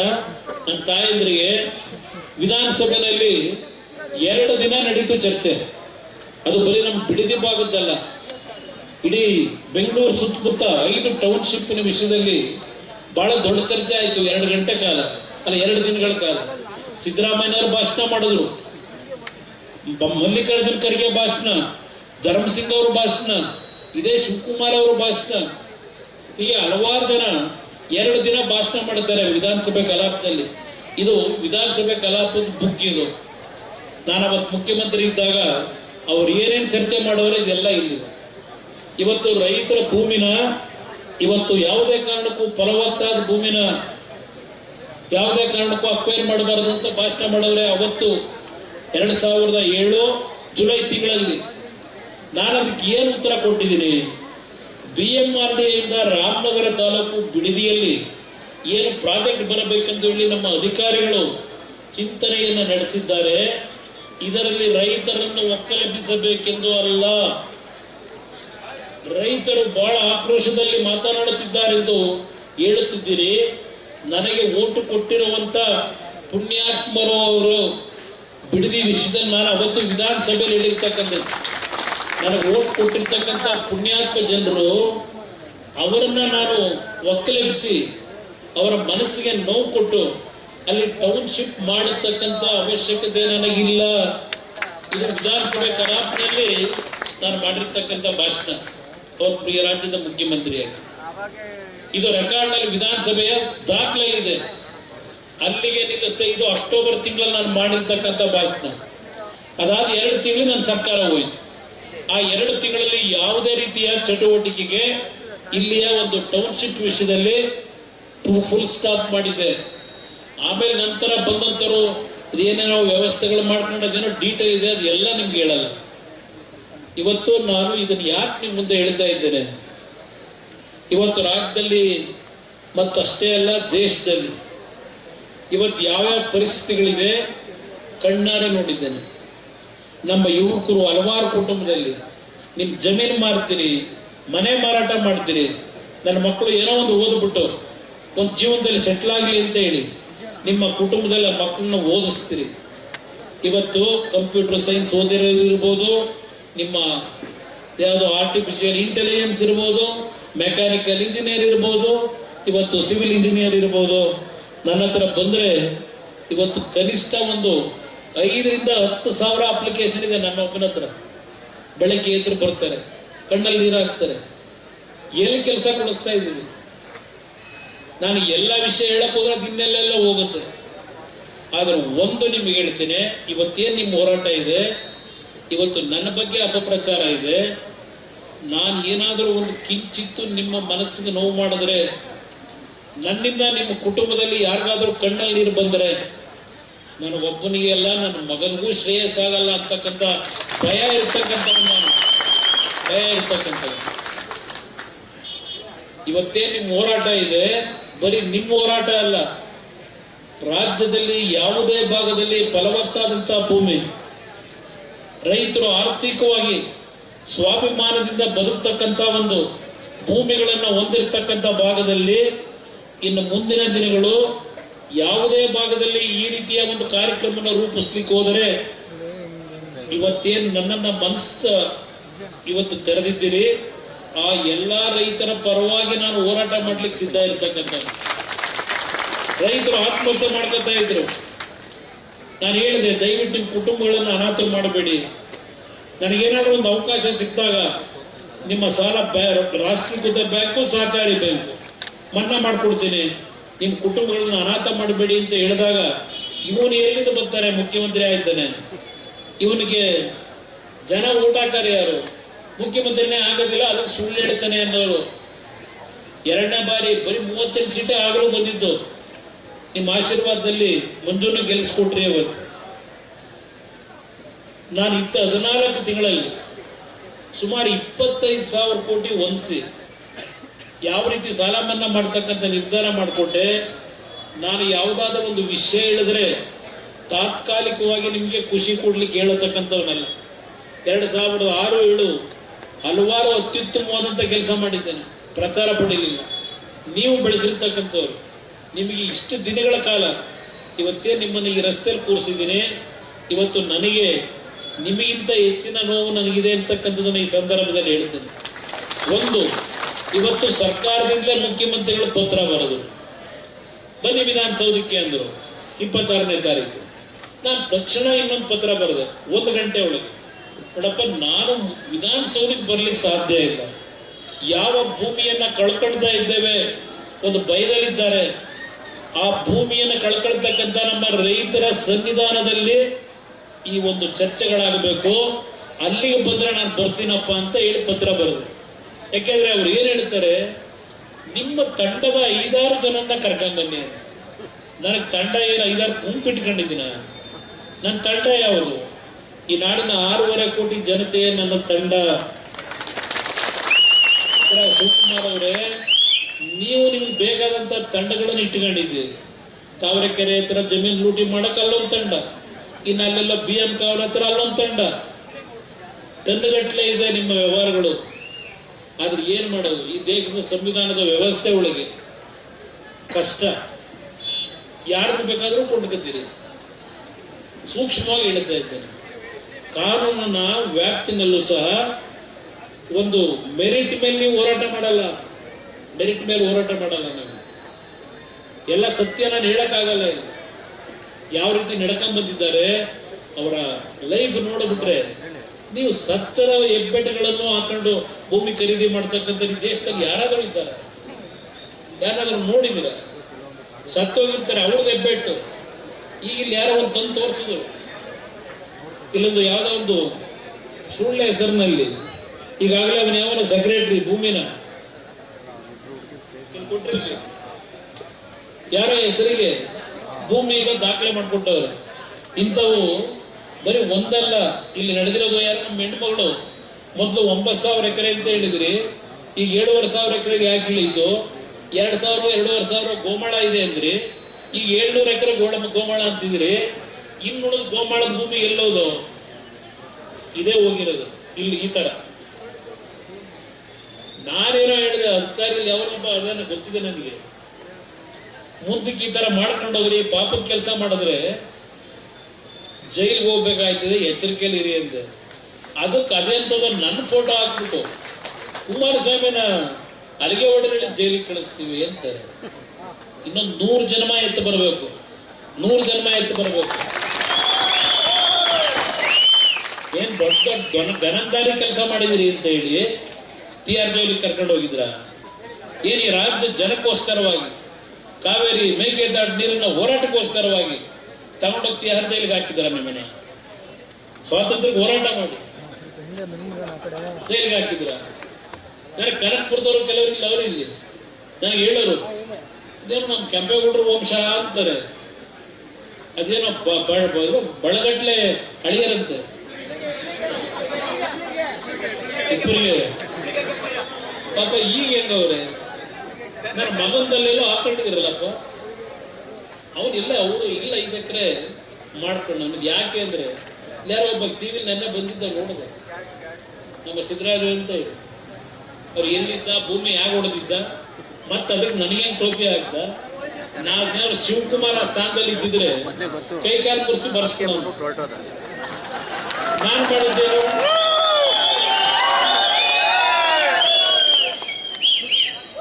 ಅಲ್ಲಿ ಅವರು ಮಾತಾಡಿದ್ದಾರೆ. ಅದರಿಂದ ದಯವಿಟ್ಟು ಇವತ್ತು ನಿಮ್ಮ ಹೋರಾಟ ಏನಿದೆ, ನಾನು ನಿಮ್ಮ ಪರವಾಗಿದ್ದೇನೆ, ನೀವು ಯಾರು ಹೆದರಬೇಡಿ. ಒಂದು ಕಾನೂನಿನ ವ್ಯಾಪ್ತಿಯಲ್ಲಿ ಹೋರಾಟ ಏನು ಮಾಡಬೇಕು, ಅಂತಿಮವಾಗಿ ನಾವು ಅಂತಿಮವಾಗಿ ನ್ಯಾಯಾಲಯಕ್ಕೆ ಹೋಗಬೇಕು. ನಿಮ್ಮಿಂದ ನಾನು 1 ನಯಾ ಪೈಸವನ್ನ ನ್ಯಾಯಾಲಯದ ಖರ್ಚು ವೆಚ್ಚಕ್ಕೆ ಕೊಡಬೇಕು, ಚಂದ ಎತ್ತು ಕೊಡಿ ಅಂತ ಕೇಳಲ್ಲ. ನಾನೇನು ಅಪಮಾರ್ಗದಲ್ಲಿ ಹಣ ಸಂಪಾದನೆ ಮಾಡಿಲ್ಲ, ಬಹಳ ಸ್ಪಷ್ಟವಾಗಿ ಹೇಳ್ತೇನೆ. ಲೇಲ ಆಂಜನೇಯನ ಹೆಸರು ಹೇಳದ ಮಂಜಣ್ಣ. ಎಸ್, ರಾಜಕೀಯಕ್ಕೆ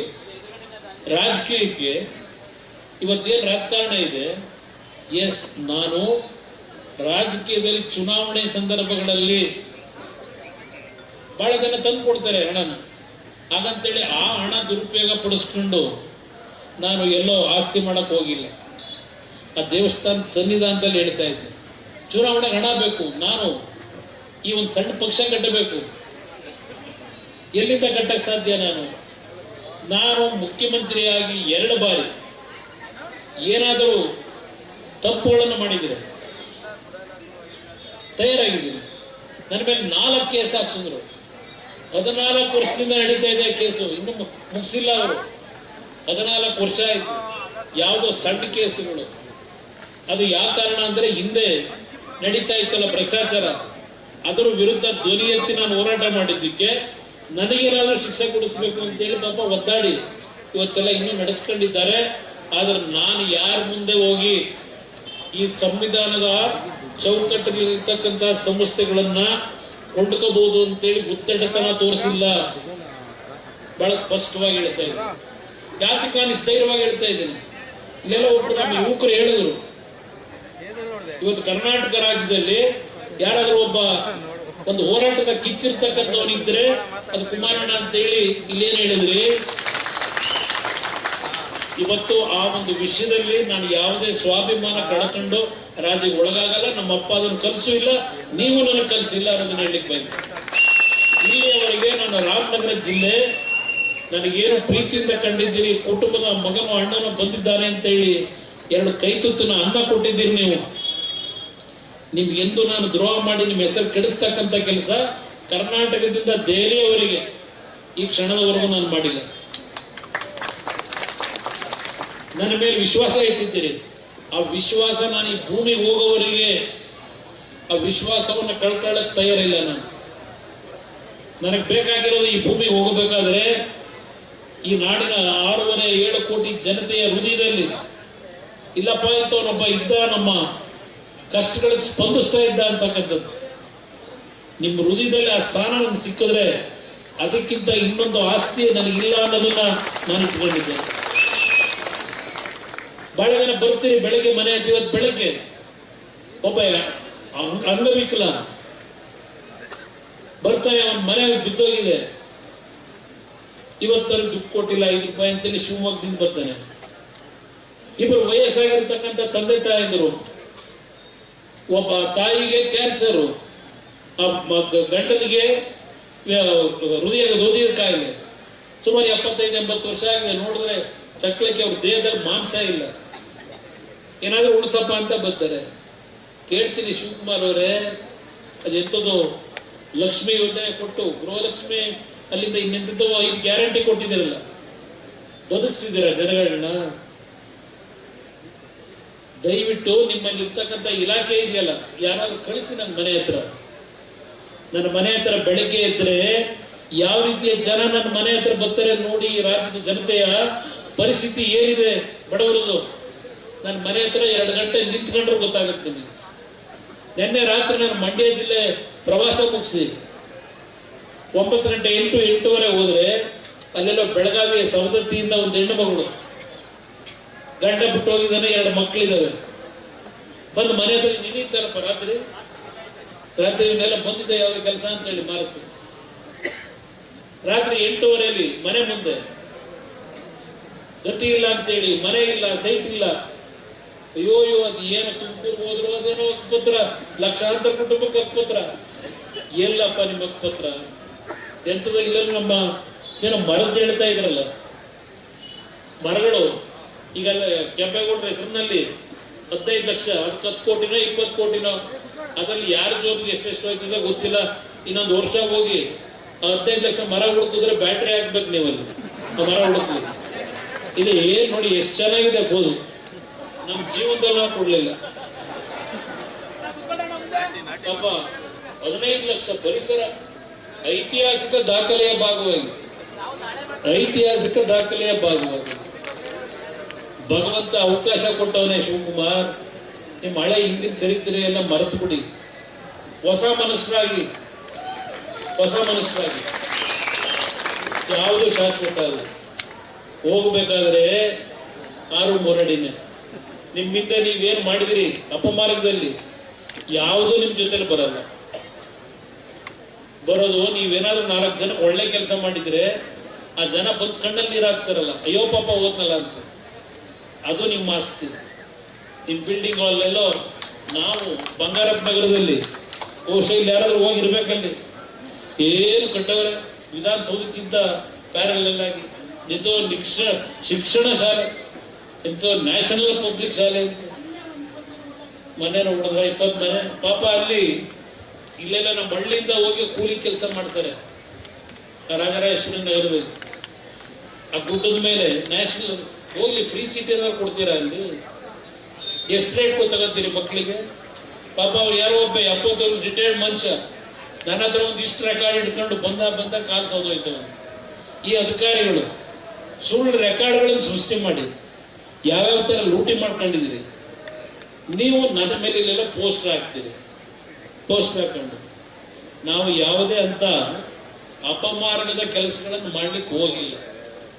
ಅದರಿಂದ ಇವತ್ತೇನು ನೀವು ಇಷ್ಟು ಹೋರಾಟ ಮಾಡಿದ್ದೀರಿ, ನನಗೆ ಭಗವಂತನ ಮೇಲೆ ನಂಬಿಕೆ ಇದೆ. ನಿಮ್ಮ ಹೋರಾಟಕ್ಕೆ ಜಯ ದೊರಕ್ತದೆ. ಯಾವುದೇ ಕಾರಣಕ್ಕೂ 1 ಇಂಚ್ ಭೂಮಿಯನ್ನು ಕೊಡಬೇಡಿ. ಹೇಳಿದ್ರಲ್ಲ, ಈಗ ಆಯ್ತು ನಿಮ್ಗೆ 2 ಕೋಟಿ ಬಂತು ಅಂತಲೇ ಇಟ್ಕೊಳ್ಳಿ 1 ಎಕರೆಗೆ. ಆ ದುಡ್ಡನ್ನ ತಗೊಂಡೋಗಿ ಆಯ್ತು ನಿಮ್ಮ ಮಕ್ಕಳು ಬುದ್ಧಿವಂತಿಕೆಯಿಂದ ಬ್ಯಾಂಕಲ್ಲೇ ಇಟ್ರು ಅಂತ ಇಟ್ಕೊಳ್ಳೋಣ. 10 ವರ್ಷಕ್ಕೆ ಬ್ಯಾಂಕ್ ನಲ್ಲಿ ಇಟ್ಟಿದ್ದಕ್ಕೆ ಇಂಟ್ರೆಸ್ಟ್ ನಿಮ್ಗೆ ಎಷ್ಟು ಸಿಗ್ಬೋದು? ಒಂದು 50 ಲಕ್ಷ ಸಿಗ್ಬೋದಾ? 2.5 ಲಕ್ಷ ಆಗ್ಬೋದು ಅದ್ರ ವ್ಯಾಲ್ಯೂ. 2 ಕೋಟಿ ದುಡ್ಡು 15 ಇಟ್ರೆ ಅದನ್ನ ಮನೇಲಿ 4 ಜನ ಮಕ್ಕಳಿಗೆ 4 ಜನ ಹಂಚ್ಕೊಂಡು ಹೋದ್ರೆ 2 ವರ್ಷದಲ್ಲೋ 1 ವರ್ಷದಲ್ಲೋ ಸಂಪೂರ್ಣವಾಗಿ ನಿಲ್ಲಿಸಿ ಮುಗಿದು ಆಮೇಲೆ ತಂದೆ ತಾಯಿ ಎದುರಕ್ಕೆ ಬರಬೇಕು. ಇಲ್ಲಿ 2.5 ಕೋಟಿ ನೀವು 10 ವರ್ಷ ಬ್ಯಾಂಕಲ್ಲಿ ಇಟ್ರು ಬಂದ್ರೆ, ಅದೇ 10 ವರ್ಷ ನಿಮ್ ಭೂಮಿ ನಿಮ್ ಕೈಲೇ ಇಟ್ಕೊಂಡ್ರೆ ಅದೆಷ್ಟು ಕೋಟಿ ಆಗ್ಬೋದು? ಈಗ ಉದಾಹರಣೆಗೆ ನಾನು ಬಂದೆ, ಈ ಒಂದು ಋಣ ಇತ್ತು ನನಗೆ, ಈ ಮಣ್ಣಿನ ಋಣ ಇತ್ತು. ಅವತ್ತು 1984-85ರಲ್ಲಿ ಕೇತಗನಹಳ್ಳಿ ಹತ್ರ ನಾನು ಏನು ಜಮೀನು ಖರೀದಿ ಮಾಡಿದೆ, ತಗೊಂಡಿದ್ದು ನಾನು 4.5 ಲಕ್ಷಕ್ಕೆ, ಒಂದು ಟೋಟಲ್ 4.5 ಲಕ್ಷ, 8,000ದಿಂದ 12,000 ಅವತ್ತಿನ ವ್ಯಾಲ್ಯೂ. 46 ಎಕರೆ ತಗೊಂಡೆ. ಅದರಲ್ಲಿ ಆಮೇಲೆ ಬೀರಯ್ಯ ಅಂತ ಯಾರೋ ಒಬ್ಬರು 1 ಎಕರೆ ತಗೊಳ್ಳೋದಕ್ಕೆ 4.5 ಲಕ್ಷ ಕೊಟ್ಟೆ. 45 ಎಕರೆಗೆ 4.5 ಲಕ್ಷ ಖರೀದಿ ಮಾಡಿದ್ದು. 1 ಎಕರೆ ತಗೊಳ್ಳೋದಕ್ಕೆ ಆಮೇಲೆ ಒಂದು 4-5 ವರ್ಷ ಆದ್ಮೇಲೆ 4.5 ಲಕ್ಷ ಕೊಟ್ಟೆ. ಇವತ್ತು ವ್ಯಾಲ್ಯೂ ಎಷ್ಟಿದೆ ಹೇಳ್ಕೊಂಡವರಲ್ಲ, 80 ಎಕರೆಗೆ 480 ಕೋಟಿ ಅಂತೇಳಿ ಪೋಸ್ಟ್ ಹಾಕೊಂಡವ್ರೆ, ಟಿವಿ ತೋರಿಸ್ತಾ ಇದ್ದೀವಿ. ಏನು ಇವ್ರ ತರ ದಗಾಲ್ ಕೆಲಸ ಮಾಡ್ಬಿಟ್ಟು ತಗೊಂಡಿದ್ದೀರ? ನಾನು ಬೇಡಪ್ಪ ಅಂದೆ ನಾನು, ಮತ್ತೆ ಒತ್ತಾಯ ಮಾಡಿದ್ರು. ಇವತ್ತು ರೇಟಲ್ಲಿ ಏನಿದೆ ಅನ್ನೋದು ನಂದು ಎಕ್ಸಾಂಪಲ್ ಹೇಳ್ತಾ ಇದ್ದೀನಿ. ಇವತ್ತು ಎಕರೆ 3 ಲಕ್ಷ 3 ಕೋಟಿ 4 ಕೋಟಿ ಆಗಿದೆ. ಈಗ ಬೇರೆ ಯಾವುದು ಬೇಡಿ, ಇದೆಂತದ್ದು ನಿಮ್ಮ ಪಕ್ಕದಲ್ಲಿ ಗಾಲ್ಫ್ ಕ್ಲಬ್ ಕೆಲಸಕ್ಕೆ ಹೋಗೋರು ಇಲ್ಲಿಂದ ಹುಡುಗರು, ಅವ್ರಿಗೂ ಕೆಲಸ ಇದ್ದಾಗ ಮಾಡಿದ್ರು. ಈಗ ಅವರೇ ಫಿಕ್ಸ್ ಮಾಡಿರೋ ರೇಟ್ ಇದು. ಹೊಸೂರು ಪಕ್ಕದಲ್ಲೇ ಇರತ್ತಾನೆ, ಅವ್ರು ಯಾರು ಇಲ್ಲಿ ನಿಂತವ್ರಲ್ಲ, ಅವ್ರು ಹೋಗಿ ಅಲ್ಲಿ ಹೇಳ್ಬೇಕಲ್ವ. ಏನು ಫೋಟೋ ಚೆಕ್ಕು ಇದನ್ನು ಪಾಪ ಮಂಜಣ್ಣ ಹೇಳ್ತಿದ್ದ. ಈಗ ನೇರ ಬಂದು ನೆನ್ನೆ ಫಸ್ಟ್ ಡೇ ಇದ್ರೆ ನಮ್ಮ ಹಳೆ ಸ್ನೇಹಿತ ಬಂದು ಕೊಟ್ಟ, ಫೋಟೋ ಹಾಕ್ಸ್ಕೊಂಡು ದೊಡ್ಡ ಕಾರ್ಡ್ಬೋರ್ಡ್ ಇಟ್ಕೊಂಡು. ಈಗ ನೆನ್ನೆ ಇವರೊಂದು 10 ಜನ ಕೊಟ್ಟವರಂತೆ. ಅಲ್ಲಪ್ಪ, ಇಲ್ಲಿ ಈಗ ಒಂದು ಸರ್ಕಾರಿ ಭೂಮಿ, ಅದು ರೈತರ ಭೂಮಿ ಎಲ್ಲ ಖರಾಬು. 12 ಕೋಟಿ ಫಿಕ್ಸ್ ಮಾಡಿದೆಯಲ್ಲಪ್ಪ ಅಲ್ಲಿ. ಇಲ್ಲ ರೈತರಿಗೆ ಏನು ಯಾರು ಕೊಡಕ್ಕಾಗದೇ ಇರ, ದೊಡ್ಡ ಮಟ್ಟದಲ್ಲಿ 2 ಕೋಟಿ 2.25 ಕೋಟಿ ಕೊಟ್ಟಿದ್ದೀನಿ ಅಂತೀಯ ನಿನ್ ಯೋಗ್ಯತೆಗೆ. ಅಲ್ಲ 12 ಕೋಟಿ ಫಿಕ್ಸ್ ಮಾಡೋದಲ್ಲಪ್ಪ. ಇಲ್ಲ ಹೆಜ್ಜೆ ಕಾಲ್ನಡಿಗೆ ಹೋಗ್ತೀವಿ ಅಲ್ಲಿ. ಅರ್ಥ ಮಾಡ್ಕೊಳ್ಳಿ, ಭೂಮಿ ದಯವಿಟ್ಟು ಕೊಡಬೇಡಿ. ನಾನು ಮಂಡ್ಯದಲ್ಲಿ ಒಂದು ಕಾರ್ಖಾನೆ ತರಲಿಲ್ಲ ಅಂತ ಹೇಳಿ ನನ್ನ ಮೇಲೆ ಅಪಾದನೆ ಮಾಡ್ತಾರೆ. ಈ 2 ವರ್ಷ ಆಯ್ತು ನಾನೀಗ ಅಪಾದನೆ ಮಾಡ್ತಾನೆ. ನನಗೆ ಒಂದು ಕಾರ್ಖಾನೆ ತರಲಿಲ್ಲ ಕುಮಾರಸ್ವಾಮಿ ಅಂತ ಹೇಳಿ ನಾನು ನಮ್ಮ ಅಧಿಕಾರಿಗಳಿಗೆ ಹೇಳಿದೆ, ಎಲ್ಲಿ ಯಾವುದೇ ರೀತಿಯ ಕೃಷಿ ನಡೆಯಲ್ಲ, ಯಾವ ಭೂಮಿನಲ್ಲಿ ಮಳೆಯ ಆಧಾರದ ಮೇಲೆ ಇವತ್ತು ರೈತರು ಬದುಕಲಿಕ್ಕಾಗದೇ ಇರ್ತಕ್ಕಂಥ ಒಣಭೂಮಿ ಇದ್ರೆ ಒಂದು 100 ಎಕರೆನ ನಾನೇನು ನನ್ನ ಇಲಾಖೆಯಿಂದ 1,000 ಕೋಟಿ ಇವತ್ತಲ್ಲಿ ಇನ್ವೆಸ್ಟ್ಮೆಂಟ್ ಮಾಡಬೇಕು. ಅದು ಬೇರೆ ರಾಜ್ಯಕ್ಕೆ ಹೋಗುತ್ತೆ. ನಾನು ನಮ್ಮ ರಾಜ್ಯದಲ್ಲಿ ನನಗೆ ಮತ ಕೊಟ್ಟಂತ ಈ ಭಾಗದ ಜನಕ್ಕೆ ಹಿಂಸೆಗೋಸ್ಕರವಾಗಿ ಒಂದು ಕಾರ್ಖಾನೆ ತರೋಣ ಅಂತ ಹೇಳಿ ನಾನು ಎಲ್ಲೂ ಸಹ ಫಲವತ್ತಾದ ಭೂಮಿಯನ್ನ ಇವತ್ತು ಭೂಸ್ವಾಧೀನ ಮಾಡಿ ಅಂತ ಹೇಳಿ ಅಲ್ಲಿಯ ಜಿಲ್ಲಾಧಿಕಾರಿ ಮೇಲೆ ಒತ್ತಡ ಹಾಕಿಲ್ಲ. ಯಾಕಿದನ್ನ ಹೇಳ್ತೀನಿ ಅಂದ್ರೆ, ಇವತ್ತು ನಾನು ಇಡೀ ದೇಶದಲ್ಲಿ ಸುತ್ತಿದ್ದೇನೆ. ಈ ದೇಶ ಯಾವ ರೀತಿ ನಡೀತಾ ಇದೆ ಅದೆಲ್ಲವನ್ನ ಗಮನಿಸಿ ನನಗೆ ಅರ್ಥ ಮಾಡಿಸಿದ್ದೀರಿ. ನನ್ನನ್ನು ಬೆಳೆಸಿರ್ತಕ್ಕಂಥವ್ರು ನೀವು ಅಂತ 1000 ಬಾರಿ ಹೇಳಿದ್ದೀನಿ. ರಾಜ್ಯದ ಯಾವ ಮೂಲೆ ಹೋದ್ರು ಹೇಳಿದ್ದಾರೆ. ರಾಮನಗರ ಜಿಲ್ಲೆ ನಾನು ಭೂಮಿಗೆ ಹೋಗೋವರೆಗೂ ಮರ್ಯಾದೆ ಒಂದು ಹಾಡೇ ಇದೆ. ನಾನು ಬಹಳ ಅಚ್ಚುಮೆಚ್ಚಿನ ಹಾಡು. ಒಳಿತು ಮಾಡೋ ಮನುಷ್ಯ ನೀನು ಇರೋದು 3 ದಿವಸ. ನನ್ನ ಹಾಡೋದು ಯಾರಿಗೂ ಕೆಡಕು ಮಾಡೋ ಅವಶ್ಯಕತೆ ಇದೆ. ಅದರಿಂದ ಇಲ್ಲಿ ಯಾರಿಗೋಸ್ಕರ ಮಾಡ್ತೀನಿ ಅಂತ ಯಾತಕ್ಕೆ ಟೌನ್ಶಿಪ್ ಇಲ್ಲ. ಮೊದಲು ಬೆಂಗಳೂರು ಸರಿ ಮಾಡಿ. ಬೆಂಗಳೂರಿನಲ್ಲಿ ಕೆಲವು ಭಾಗದಲ್ಲಿ ಪ್ರಾಣಿಗಳು ಬದುಕಲಿಕ್ಕಾಗಲ್ಲ, ಆದ ರೀತಿ ಬದುಕ್ತಾ ಇದ್ದಾರೆ. ಮೊದಲು ಅದು ಸರಿ ಮಾಡ್ರಪ್ಪ, ಇಲ್ಲಿ ಬಂದು ಆಮೇಲೆ ಮಾಡಿದ್ರಿ ಮಾಡೋದಾದ್ರೆ. ಅಲ್ಲೆಲ್ಲೋ ಪ್ರತಿ ವರ್ಷ ಮಳೆ ಆದ್ರೆ ಆ ಸಾಯಿ ಲೇಔಟಲ್ಲಿ ಒಂದೊಂದು ಸೊಂಟದವ್ರಿಗೆ ನೀರು ನಿಂತು ಮನೆ ಬೀಗ ಹಾಕೊಂಡು ಹೋಟ್ಲು ಹೋಗಿ ಜೀವನ ಮಾಡ್ತಾವ್ರೆ ತಿಂಗಳಗಟ್ಟಲೆ. ಇಲ್ಲಿ ಬಂದು ಏನ್ ಮಾಡ್ತೀಯಪ್ಪ ನೀನು? ಮೊದಲು ಬೆಂಗಳೂರು ಕಟ್ಟು ಕೆಂಪೇಗೌಡ ನಗರ ಸರ್ ಮಾಡ್ಕ ಇದನ್ನ ಬೆಳಗಿನ ಸಾಯಂಕಾಲದವರೆಗೂ ಇವತ್ತಿನ ಕಾರ್ಯಕ್ರಮ, ಬಿಡುಗಡೆ ಕಾರ್ಯಕ್ರಮ. ಒಬ್ಬ ಅಧಿಕಾರಿ ನನ್ನ ಜನ ಇವತ್ತು ನೀವು ಅಲ್ಲಿ ಜಿಲ್ಲಾಧಿಕಾರಿ ಕಚೇರಿ ಮುಂದೆ ಹೋದ್ರೆ ಒಳಗಡೆ ಕೂರಿಸ್ತಕ್ಕಂಥ ಸೌಜನ್ಯ ಇದೆ. ಗೇಟಿಂದ ಆಚೆ ಪೊಲೀಸ್ನವ್ರು ಬಿಟ್ಟು ನಿಮ್ಮಿಂದ ಅರ್ಜಿ ತಗೊಳ್ಳೋದು. ಇಷ್ಟೆಲ್ಲ ದೌರ್ಜನ್ಯ ನಡೆಸಿ ನಿಮ್ಗಳ ಮೇಲೆ ನೀವು ಹೋರಾಟ ಮಾಡಿದಿರಲ್ಲ, ಇದಕ್ಕೆ ನಿಮ್ಮ ಕೈ ಜೋಡಿಸಿ ತಲೆಬಾಗಿ ನಮಸ್ಕಾರ ಮಾಡಿ. 4,500 ಕುಟುಂಬದಲ್ಲಿ ಅರ್ಜಿ ಕೊಟ್ಟಿದ್ದೀನಿ, ತಕರಾರು ಅರ್ಜಿ. ಇವತ್ತಿನವರೆಗೆ ಒಬ್ಬರಿಗೆ ಏನಾದರೂ ಇವತ್ತು ರಿಪ್ಲೈ ಕೊಟ್ಟಿದ್ದಾರೆ ನಿಮಗೆ ಜಿಲ್ಲಾಧಿಕಾರಿ ಕಚೇರಿಯಿಂದ? ನಿಮ್ಗೇನಾದ್ರು ಒಬ್ಬರಿಗೆ ನೀವು ಕೊಟ್ಟಿದ್ದ ಅರ್ಜಿ ಮೇಲೆ ನಿಮ್ಗೇನಾದ್ರೂ ಮತ್ತೆ ರಿಸಲ್ಟ್ ಕೊಟ್ಟಿದ್ದಾರ? ಕೊಟ್ಟಿಲ್ಲ ಇಲ್ಲಿವರೆಗೆ. ಇದೆಲ್ಲ ಮಾಹಿತಿ ತಗೊಂಡಿದ್ದೀನಿ ನಾನು. ಒಂದು ಹೇಳ್ತಕ್ಕಂಥದ್ದು, ಇದು ಅಂತಿಮವಾಗಿ ಈ ಸರ್ಕಾರ ಬಂಡತನದಲ್ಲೇ ನಡ್ಕೊಂಡ್ರೆ ನ್ಯಾಯಾಲಯಕ್ಕೆ ಮುಂದೆ ಹೋಗಬೇಕು. ನ್ಯಾಯಾಲಯದಲ್ಲಿ ಅಂತಿಮವಾದ ಹೋರಾಟ, ಎಷ್ಟೇ ಹೋರಾಟ ಇರಲಿ, ಎಲ್ಲ ರೀತಿಯ ನಿಮ್ಮ ಈ ಒಂದು ಹೋರಾಟಕ್ಕೆ ಜಯ ನನಗೆಲ್ಲ ದೊರಕದು, ನಿಮಗೆಲ್ಲ ದೊರಕದು. ಇದರಲ್ಲಿ ಸಂಪೂರ್ಣವಾಗಿ ನಿಮ್ಮ ಜೊತೆ ಇದ್ದೇನೆ. ಕೆಲವು ಮಾತುಗಳಿಗೆ ಬೆಲೆ ಕೊಡಬೇಡಿ. ನಾನು ಇಷ್ಟೆಲ್ಲ ಈಗ ಹೆಚ್ಚು ಕಡಿಮೆ 20 ವರ್ಷ ಆಯಿತು ಈ ಜಿಲ್ಲೆಯ ಜನ ನನ್ನನ್ನು ಆಯ್ಕೆ ಮಾಡಿ. ನಾನು ಒಂದು ಬಾರಿ ಮಾತ್ರ ಹಳ್ಳಿ ಮೇಲೆ ಬಂದೆ ಓಟ್ ಕೇಳಲಿಕ್ಕೆ. ಇನ್ನು ಎಲ್ಲ ಚುನಾವಣೆಯಲ್ಲಿ ಅರ್ಜಿ ಹಾಕ್ಬಿಟ್ಟು ನಾನು ಬೇರೆ ರಾಜ್ಯದ ಬೇರೆ ಭಾಗದಲ್ಲಿ ಕೆಲಸಕ್ಕೆ ಹೋದೆ ಪಕ್ಷದ ಸಂಘಟನೆಗೆ. ಒಂದು ದಿವಸ ನೀವು ಓಟ್ ಹಾಕ್ಬೇಕಾದ್ರೆ ನನಗೆ ಹಳ್ಳಿಗೆ ಬಂದೋಗುವಂತ ಕರೀಲಿಲ್ಲ ನೀವು. ನಿಮಗೆ ನಾನು ಮೋಸ ಮಾಡ್ತೀನಿ, ನಿಮಗೆ ಅನ್ಯಾಯ ಮಾಡ್ತೀನಿ, ಯೋಚನೆ ಮಾಡಿ. ಒಂದು ದಿವಸ ಮತ ಕೇಳಕ್ ಬರಲಿಲ್ಲ, ನಾನು ಮತ ಹಾಕಿದ್ರಿ. ಅದರಿಂದ ನಿಮ್ಮ ಹೋರಾಟ ಭದ್ರವಾಗಿದೆ. ನಾನು ನೀವು ಮೊದಲು ತೋಟಕ್ಕೆ ಬಂದ ದಿವಸದೇ ಹೇಳಿದೆ, ನೀವೆಲ್ಲರೂ ಒಗ್ಗಟ್ಟಾಗಿದ್ರೆ ನಿಮ್ಮ ಪರವಾಗಿ ಧ್ವನಿಯಾಗಿ ನಿಲ್ತೀನಿ. ನೀವು ಒಗ್ಗಟ್ಟಾಗದೇ ಇದ್ರೆ, ನೀವು ಮತ್ತೆಲ್ಲ ಡಿವೈಡ್ ಆದರೆ ನಾನು ಹೋರಾಟ ಮಾಡುವ ಉಪಯೋಗ ಬರಲ್ಲ ಅನ್ನೋದು ಹೇಳಿದೆ. ಆದರೆ ಅವತ್ತು ನೀವೇನು ನನ್ನ ತೋಟದಲ್ಲಿ ಬಂದು ಹೇಳಿದ್ರಿ, ಅದೇ ರೀತಿಯಲ್ಲಿ ನೀವು ಅತ್ಯಂತ ಕಠಿಣವಾದಂತೆ ನಿರ್ಧಾರ ಮಾಡಿ, ಯಾವುದೇ ಆಮಿಷಗಳಿಗೆ ಒಳಗಾಗದೆ ಇವತ್ತಿಷ್ಟೆಲ್ಲ ನೋವು ಅನುಭವಿಸಿದ್ದೀರಿ. ನಿಮ್ಮ ಕುಟುಂಬಕ್ಕೆ ಮುಂದಿನ ದಿನಗಳು ಒಳ್ಳೆಯ ಶ್ರೇಯಸ್ಸನ್ನು ಭಗವಂತ ಕೊಡ್ತಾನೆ. ನಿಮ್ಮ ಹೋರಾಟ ಮುಂದುವರಿಲಿ, ಕಾನೂನಿನ ಹೋರಾಟ ನಾವು ಮುಂದುವರಿಸ್ತೀವಿ. ನಿಮ್ಮ ಪರವಾಗಿ ನಿಮ್ಮೆಲ್ಲರಿಗೂ ಭಗವಂತ ಒಳ್ಳೆಯದು ಮಾಡಿ. ಇನ್ನಷ್ಟು ಹೆಚ್ಚಿನ ಮಾಹಿತಿಗಾಗಿ ಫಾಲೋ ಮಾಡಿ ಬ್ರಿಗೇಡ್ ನ್ಯೂಸ್ ಕನ್ನಡ.